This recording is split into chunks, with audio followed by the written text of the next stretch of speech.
eu quero convidar a atenção dos irmãos para o texto que será a base da nossa reflexão nessa manhã, que se encontra lá no Evangelho de João. Está aí já a referência na nossa tela, João capítulo 8, verso 36, um texto bastante conhecido. E eu peço que os irmãos mantenham suas Bíblias abertas no Evangelho de João capítulo 8. João capítulo 8, verso 36. Todos acharam? Abra sua Bíblia ou ligue sua Bíblia no seu celular, ou quem está em casa também está acompanhando também aí a legenda, o lettering. Diz assim o texto, João 8, verso 36. Se, pois, o Filho vos libertar, verdadeiramente sereis livres. Vamos todos a uma só voz, nós que estamos aqui no templo, e quem quiser de casa também, recitar, e vamos memorizar no dia de hoje esse versículo. Vamos juntos. Se, pois, o Filho vos libertar, verdadeiramente sereis livres. Amém. Meus irmãos, essa semana que passou, nós celebramos um feriado nacional, de um herói nacional, o primeiro herói nacional, segundo o livro dos heróis nacionais adotados pela pátria brasileira. Dia 21 de abril marcou a data de Tiradentes. 21 de abril é considerado por lei federal uma data singular na nação brasileira. A Lei 4.897 de 65 adotou essa data como feriado nacional e o nome de Tiradentes como patrono da nação brasileira.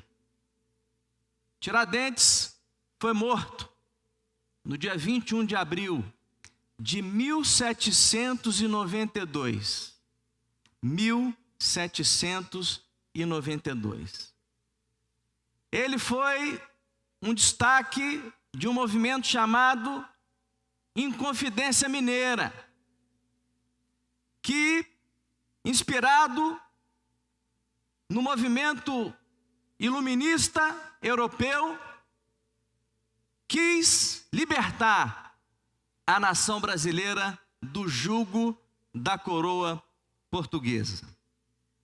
Tiradentes foi um expoente desse movimento, Inconfidência Mineira, também muito inspirado nos ideais libertários que varreram os Estados Unidos da América. Porque em 1776, os Estados Unidos decretaram a sua independência no dia 4 de julho de 1776 do Império Britânico. Aquele movimento da Inconfidência Mineira foi motivado também pelo chamado quinto. O quinto era tudo aquilo que se produzia no Brasil, sobretudo o ouro extraído das nossas Minas Gerais. O Brasil devia pagar o quinto de impostos à coroa portuguesa. Vem daí a famigerada expressão quinto dos infernos. E hoje a carga tributária do Brasil anda próximo de 2/5, seriam os 2/5 dos infernos. Mas Tiradentes, como grande expoente daquele movimento, não apenas motivado pela cobrança do quinto dos impostos, mas havia também uma cobrança de uma chamada derrama. Tudo aquilo que se devia de impostos dos anos anteriores se cobrava com muita violência do Brasil, dos brasileiros que habitavam essa terra naquele tempo. Então, movimento inspirado pelos quintos dos infernos, movimento inspirado pela derrama e, sobretudo, pela violência com que o Visconde de Barbacena, então governador de Minas Gerais, cobrava aqueles impostos. Meus irmãos, a história dizem que é contada pelos vencedores. Mas Tiradentes nem sempre foi um herói nacional. Se observarmos a sentença de morte de Tiradentes, e eu vou ler para os irmãos um trecho pequeno daquela sentença que levou 18 horas sendo lida durante a sua execução. Resumidamente, ela diz o seguinte: a rainha portuguesa impingindo essa sentença contra esse cidadão brasileiro. Justiça que a rainha Nossa Senhora manda fazer a este infame réu, Joaquim José da Silva Xavier, pelo horroroso crime de rebelião e alta traição de que se constitui o chefe e cabeça na capitania de Minas Gerais, com a mais escandalosa temeridade contra a real soberana e suprema autoridade da mesma senhora, que Deus guarde. Manda que com embaraço e pregão seja levado pelas ruas públicas dessa cidade ao lugar da forca e nela morra morte natural para sempre, e que separada a cabeça do corpo seja levada à Vila Rica, donde será conservada em poste alto junto ao lugar de sua habitação, até que o tempo a consuma, que seu corpo seja dividido em quartos e pregados em iguais postes pela estrada de Minas, nos lugares mais públicos, sobretudo, principalmente, no da Varginha e Cebolas. Que a casa da sua habitação seja arrasada e salgada, e no meio de suas ruínas levantado um padrão em que se conserve para a posteridade a memória de tão abominável réu e delito, que ficando infame para seus filhos e netos, lhe sejam confiscados seus bens para a coroa e Câmara Real. Rio de Janeiro, 21 de abril de 1792. Eu, desembargador Francisco Luiz Álvares da Rocha, escrivão da comissão que o escrevi. Sebastião de Vasconcelos Coutinho. Meus irmãos, há um conceito junto à filosofia política de que o passado é o que mais muda. Na verdade, ninguém consegue mudar o passado, mas pelas filosofias políticas, o futuro é sempre o mesmo. O futuro vai ser de maior igualdade, maior justiça social, não é verdade? Mas o passado é o que mais muda. O que era certo em determinada circunstância passou a ser contradito, passou a ser errado. Tiradentes foi esse cidadão que pagou com a pena capital porque ousou conspirar contra o jugo da coroa portuguesa. Interessante, irmãos, que o mito de Tiradentes foi produzido em grande parte pela República. Segundo historiadores idôneos, Tiradentes, no ato do seu enforcamento, ele estava com a cabeça raspada e com a barba raspada. Mas segundo as pinturas, as gravuras, e segundo a própria República, que quis pintar Tiradentes como uma espécie de Jesus Cristo da República. Interessante que algumas pinturas, por exemplo, o pintor Pedro Américo fez a pintura de Tiradentes barbudo, cabeludo, como que querendo lembrar a figura de Jesus, o seu martírio, o seu sacrifício. O pintor Cândido Portinari, ele faz a sua pintura com as partes do corpo de Tiradentes pregado nos postes e faz lembrar a Via Crucis. E a história tem também a figura de um traidor, José Silvério Machado, como a figura de Jesus Cristo trazia a figura de Judas, o traidor. A história também nos conta que Tiradentes tinha alguns companheiros também, parafraseando os apóstolos de Jesus. Interessante que aqui no bairro onde fica situada a nossa igreja, o bairro Cristóvão Colombo, algumas ruas têm nome desses personagens, companheiros de luta de Tiradentes. Cláudio Manuel da Costa, tem alguém que mora na rua Cláudio Manuel da Costa aqui? Aqui no bairro Cristóvão Colombo. A rua Tomás Gonzaga, Tomás Antônio Gonzaga também participou da Inconfidência Mineira. Inácio José de Alvarenga Peixoto. Quantas pessoas não moram aqui na Alvarenga Peixoto? Ali Maria das Dores, confirmando. Selena também.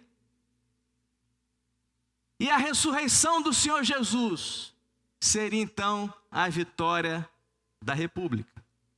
Essa é a história contada por nós, republicanos, que fomos vencedores. Mas interessante, irmãos, que a história registra movimentos pelo mundo afora, marcado por lutas também libertárias. A América Hispânica tem a figura de Simão Bolívar como um grande libertador da opressão da Espanha. Os Estados Unidos têm na figura de George Washington, que liderou e coordenou e foi o primeiro presidente da República dos Estados Unidos da América. A China conta a história também da sua revolução comunista, Mao Tse-tung como sendo o grande libertador da China. A França com a sua Revolução Francesa e depois entregando o império a Napoleão Bonaparte. Irmãos, a história está cheia dos escombros daquilo que se produziu, de bom ou de mal, daqueles que foram no passado taxados de libertadores. Hegel foi reitor da Universidade de Berlim. Hegel criou o conceito da dialética, como não havendo verdade absoluta. Então, se não há verdade absoluta, tudo é relativo. Nem Deus pode ser absoluto. E nós vivemos nesse tempo em que não há absolutos, em que a verdade está emparedada. O que vale hoje em dia não é a verdade, e sim a chamada narrativa. Narrativa. A narrativa de um versus a narrativa de outro. A verdade de um contra a verdade de outro. Mas Jesus Cristo, Ele nos confronta nessa passagem. Ele diz: e conhecereis a verdade, e a verdade vos libertará. Alguns têm até utilizado esse versículo ao sabor das suas conveniências políticas. Mas a mesma Bíblia diz que é como um galho de espinhos nas mãos de um bêbado, aqueles que se utilizam da palavra de Deus sem temer essa palavra. Eu queria refletir com os irmãos nessa manhã sobre o tema que está proposto: Jesus, o grande libertador. Jesus, o grande libertador. E eu vou dar algumas razões para isso que o texto nos dá. Em primeiro lugar, Jesus é o grande libertador porque Ele nos liberta das densas trevas da ignorância espiritual. É o mesmo capítulo de João, capítulo 8, que vai nos ajudar a responder esse assunto. Jesus, no verso 12, Ele diz: eu sou a luz do mundo, quem me segue não andará nas trevas, pelo contrário, terá a luz da vida. Jesus é o grande libertador, porque nos liberta das densas trevas da ignorância espiritual.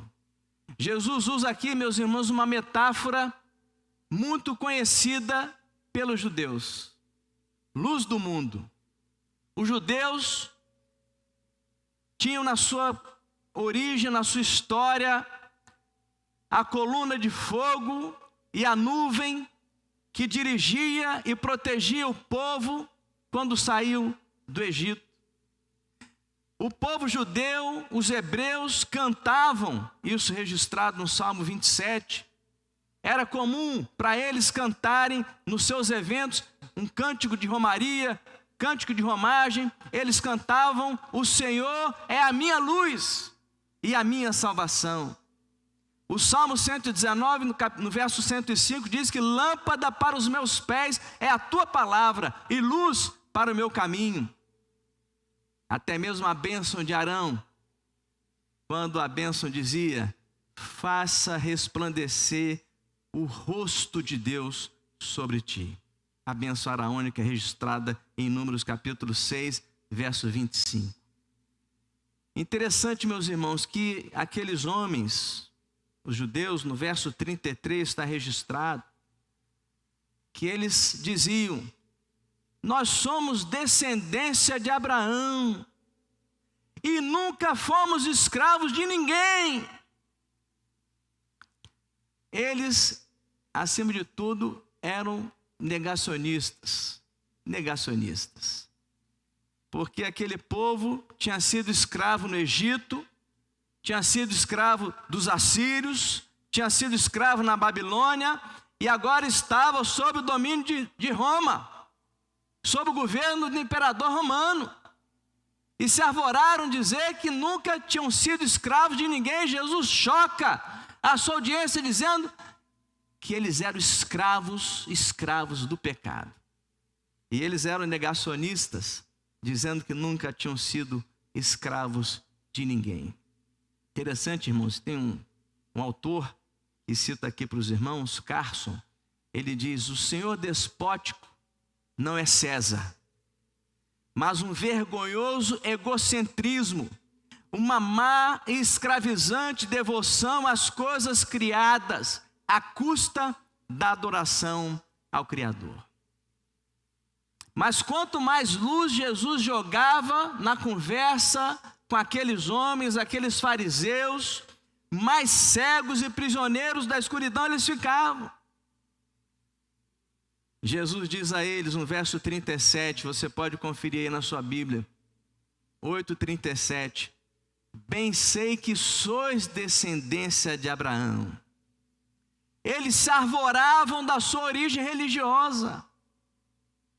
Muitas vezes, a tradição religiosa termina por cegar o entendimento espiritual das pessoas.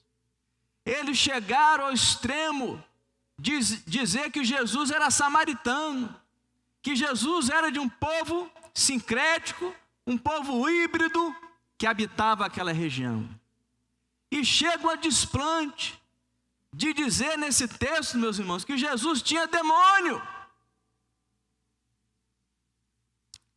Uma afirmação carregada de blasfêmia. Segundo a Escritura, qualquer pecado pode ser perdoado, menos um, que é a blasfêmia contra o Espírito Santo. Eles blasfemaram contra a segunda pessoa da Trindade, contra o Filho de Deus, dizendo: tens demônio.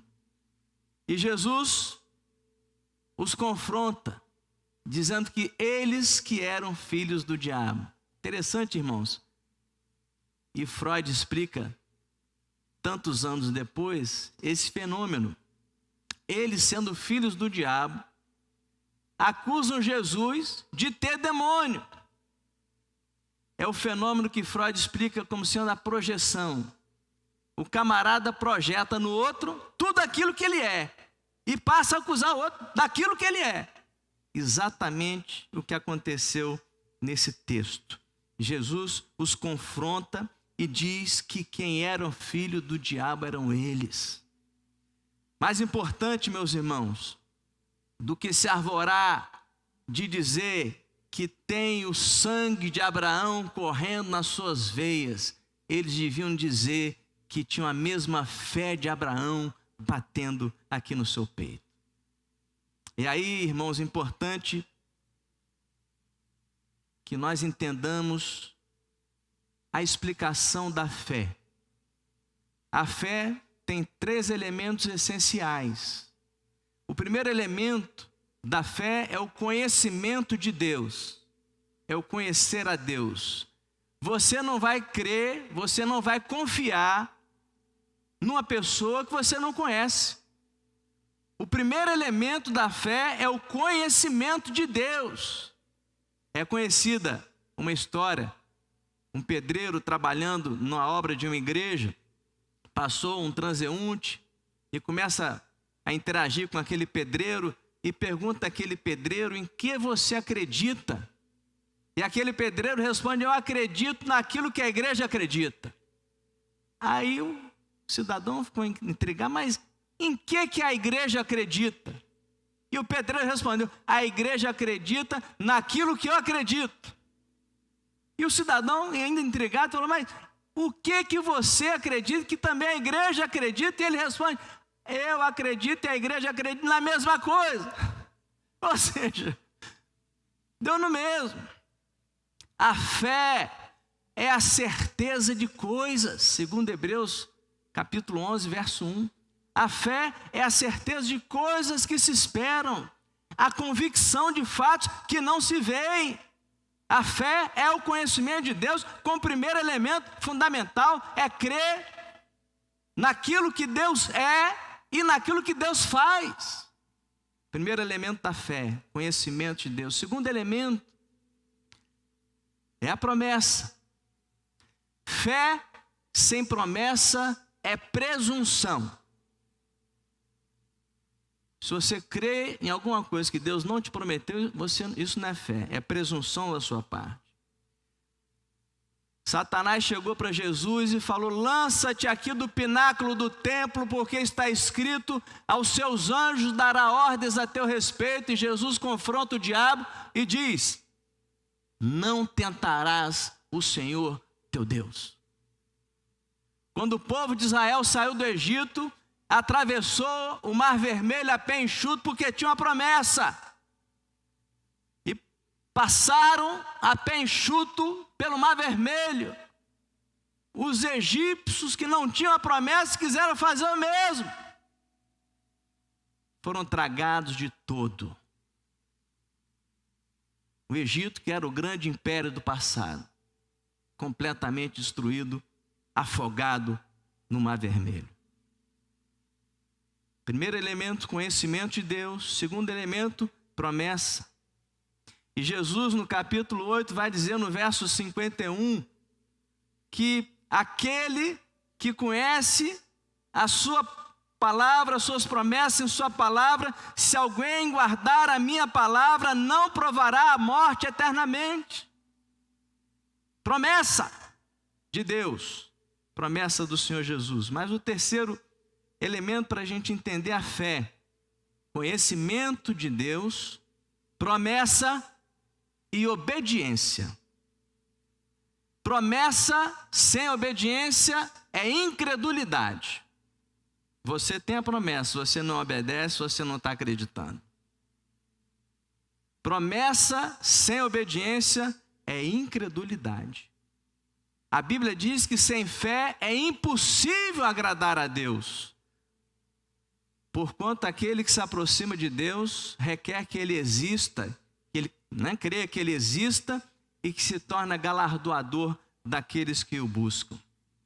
Sem fé é impossível agradar a Deus. Interessante que o mesmo povo de Israel, na hora de tomar posse da terra prometida, eles duvidaram. Enviaram os 12 espias, 2 vieram: a terra é boa, é tudo aquilo que está prometido, vamos lá e vamos possuir. Os outros 10 falaram: tem gigante, os perigos. Não tomaram posse, não acreditaram, não obedeceram.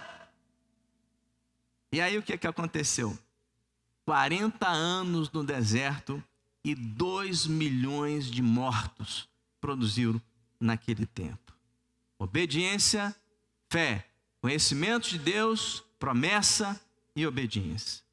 Mas em segundo lugar, irmãos, Jesus é o grande libertador, não apenas porque nos liberta das densas trevas da ignorância espiritual, mas em segundo lugar, ele nos liberta dos flagelos do pecado. É o mesmo capítulo 8 que começa no verso 1. Jesus estava no templo e aqueles judeus trazem uma mulher surpreendida em adultério e apresentam diante de Jesus e dizem: na lei nos mandou Moisés que tais mulheres fossem apedrejadas. Tu, pois, o que dizes? Meus irmãos, o tribunal dos homens é mais rigoroso que o tribunal de Deus. Davi quis cair nas mãos de Deus, mas não quis cair na mão dos homens. Pela justiça dos homens, nós temos agora Herodes no trono e João Batista na cadeia. Aquela mulher aproveita a festa da Páscoa para pecar. Ela traiu o seu marido, ela violou os seus votos conjugais, ela transgrediu o 7º mandamento, ela foi flagrada no ato, ela não tinha nem desculpa para dar, ela foi humilhada publicamente, ela cometeu um pecado passível de morte. Seu caso foi usado apenas como pretexto. Aqueles homens foram grosseiros com ela, foram grosseiros com Jesus. Transformaram aquela mulher num joguete.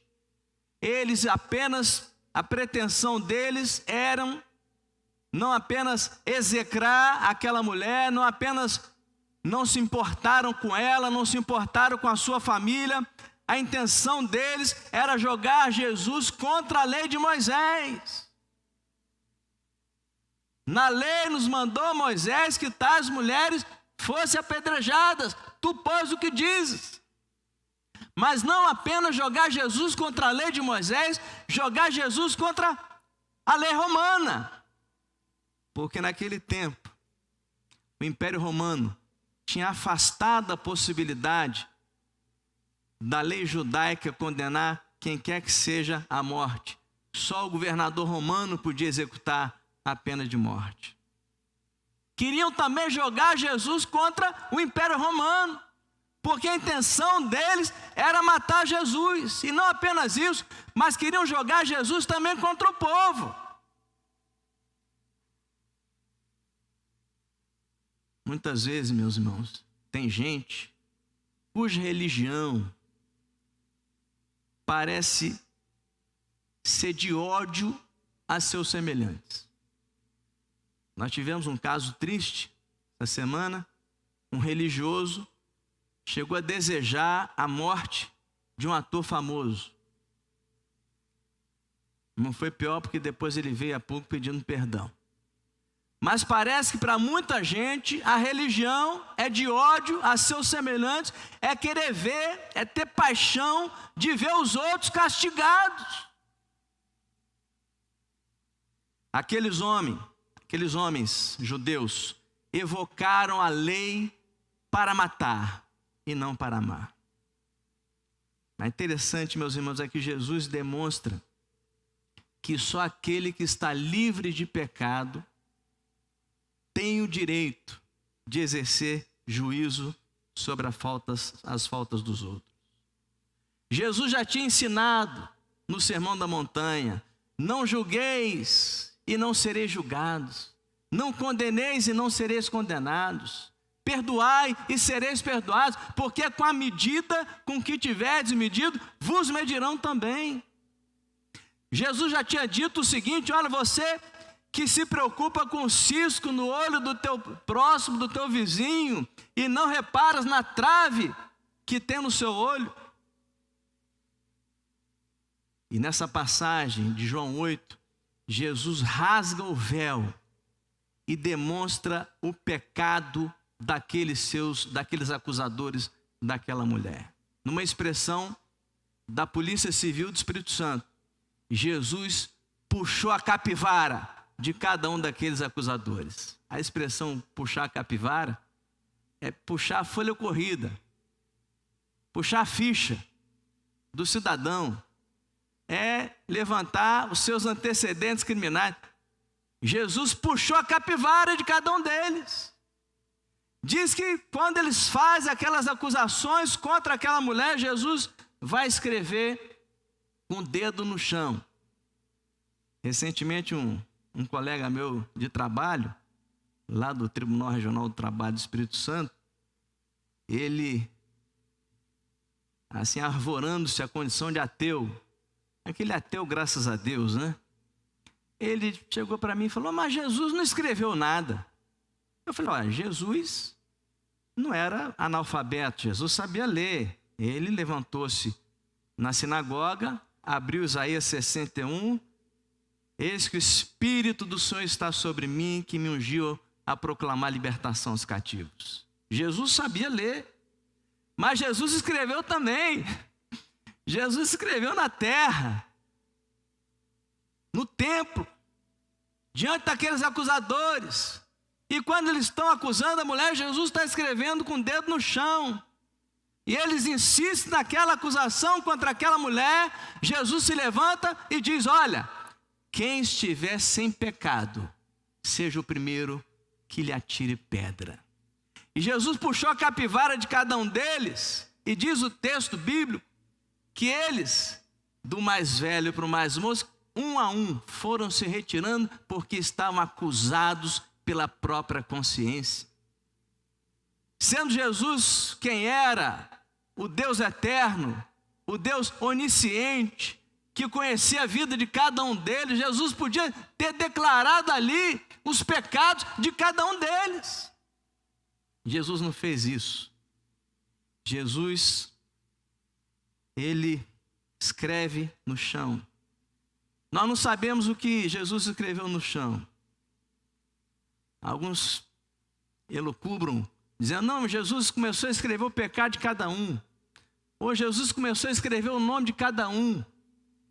Mas a palavra no grego original, a palavra catagrafém, dá a entender uma sentença. Jesus escrevendo com o dedo. Mas Jesus não expõe publicamente o pecado dos outros. Jesus valoriza a lei. Jesus expõe a gravidade do pecado, mas ama o pecador para restaurá-lo.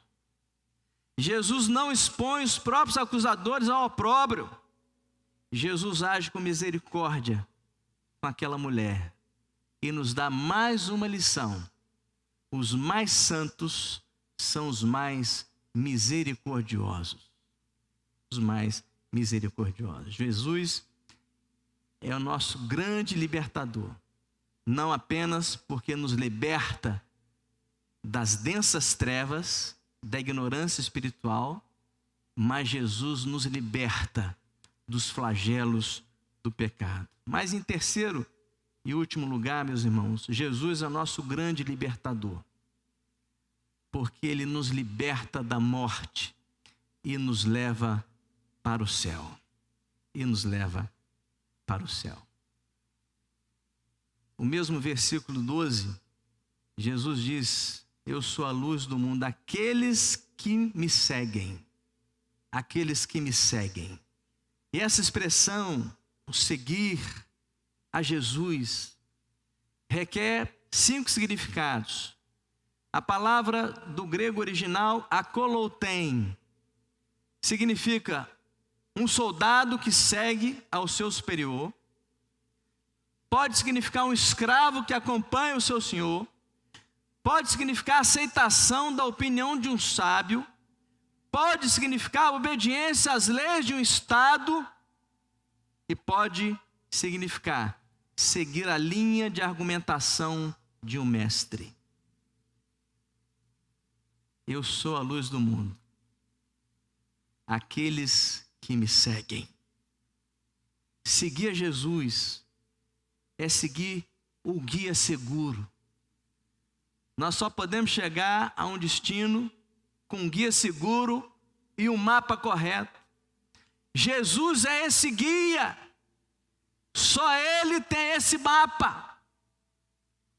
O escritor William Barclay, ele encerra uma frase interessante acerca dessa passagem. Ele diz o seguinte: segui-lo, seguir a Jesus, significa transitar a salvo pela vida e depois entrar na glória. Só Jesus sabe de onde ele veio e para onde ele vai. Nós cantamos um pouco isso aqui hoje. No verso 23, e também tem um paralelo no verso mais adiante, Jesus sabe de onde vem e para onde vai. Ele já tinha dito: eu sou o pão da vida, eu sou a água da vida. Ele diz: eu sou a luz do mundo. Mais adiante ele vai dizer: eu sou a porta, eu sou o bom pastor, eu sou a ressurreição e a vida, eu sou o caminho, a verdade e a vida, eu sou a videira verdadeira. Mas agora, em João capítulo 8, ele vai dizer: eu sou. Não há nenhum adjetivo, nenhuma adjetivação nisso. Ele vai dizer: eu sou. Se você quiser conferir o verso 24, o verso 28 e o verso 58, meus irmãos, só Deus pode dizer: eu sou o que sou. Só Deus pode dizer: eu sou o que sou. Todos nós só podemos dizer o seguinte: eu sou o que fui e o que vou voltar a ser. Porque a Bíblia diz que o homem veio do pó e ao pó tornará. Eu e você, nós podemos dizer: eu sou o que fui e o que vou voltar a ser. Eu vim do pó e ao pó tornarei. Só Deus pode afirmar: eu sou o que sou. Interessante, verso 24, que eu citei aí, citei o 24, 28 e 58.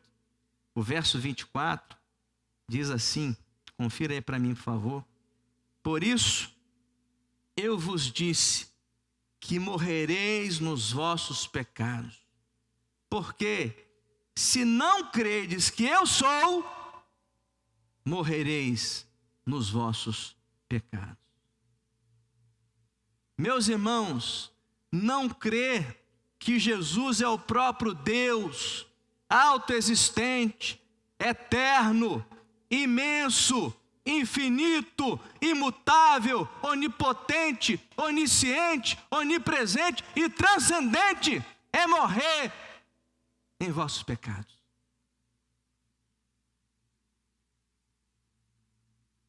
Verso 51, Jesus vai dizer: em verdade vos digo, se alguém guardar a minha palavra, não verá a morte eternamente. Está ali na nossa transmissão. Em verdade vos digo, se alguém guardar a minha palavra, não verá a morte eternamente. Embora a morte física possa atingir os que guardam a sua palavra, jamais impedirá que estes desfrutem a vida eterna.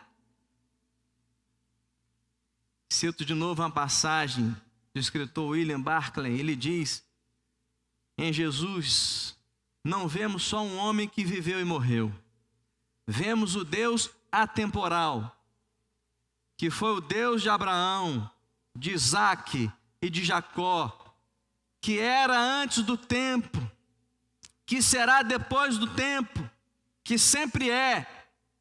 Em Jesus, o Verbo eterno se manifestou aos seres humanos, o Deus eterno se manifestou aos seres humanos. E aqueles judeus não restavam outra alternativa. Ou eles estavam diante de um mentiroso e um blasfemo, ou eles estavam diante do Filho de Deus. Eu quero encerrar trazendo a lembrança uma das últimas passagens de Jesus Cristo antes da sua crucificação. Jesus foi colocado diante de Pilatos. E Pilatos era governador romano. Pilatos era detentor de uma vasta cultura greco-romana. E ele, como bom romano que era, tinha lá seus deuses. Certamente, ensinado pelos seus pais a adorar Júpiter, ele era um bom filho. Ele era um bom seguidor da sua tradição religiosa. E apresentam Jesus para ele. E ele, intrigado com a pessoa de Jesus Cristo, chega para Jesus e fala: você não sabe que eu tenho autoridade para te libertar ou para te crucificar? E Jesus responde a ele: nenhuma autoridade terias se do céu não lhe fosse dada. E Jesus acrescenta: antes, quem me entregou a ti, maior pecado tem. Essa história de pecadão, pecadinho não existe. Tem pecado maior e pecado menor. Nas consequências. Judas tinha maior pecado do que Pilatos. Mas Pilatos teve a oportunidade de estar frente a frente com o Senhor dos Senhores. E Jesus fala com Pilatos acerca da verdade. Pilatos fica mais intrigado ainda e se pergunta: que é a verdade? E lá pelas tantas, Pilatos, crendo na inocência de Jesus, manda açoitá-lo a si mesmo. E o açoite do exército romano, do Império Romano, era algo que quebrantava muita pessoa. Jesus morreu sempre que para isso fosse preciso quebrar suas pernas, para provocar hemorragia e acelerar o processo da morte. Não, quando chegaram lá, Jesus já estava morto na cruz. Jesus foi açoitado, então aquilo já enfraqueceu o corpo físico de Nosso Senhor. Mas lá pelas tantas, Pilatos pergunta a Jesus: tu és rei dos judeus? E Jesus fala: você que faz essa pergunta ou te disseram a meu respeito? E Pilatos responde: não, eu não sou judeu. São os seus que estão dizendo isso aí. E tu és rei. E depois que Pilatos entregou Jesus para ser crucificado, disseram a ele: porque ele se faz ser filho de Deus. Aí Pilatos ficou ainda mais preocupado. Pilatos teve as suas motivações para negar que Jesus fosse o seu salvador pessoal, o seu libertador pessoal. E você já aceitou Jesus como sendo o seu libertador pessoal? Que vai te livrar da morte eterna e que vai te levar para o céu? É aquela promessa: aquele que guarda a minha palavra não verá a morte eternamente. Nós temos conhecido de Jesus, conhecido a Deus. Nós temos a promessa de Jesus: aquele que guardar minha palavra não verá a morte eternamente. Resta a nós obedecermos a essa palavra, para que Jesus seja de fato o nosso grande libertador. Que Deus abençoe a todos nós, irmãos, em nome de Jesus. Amém.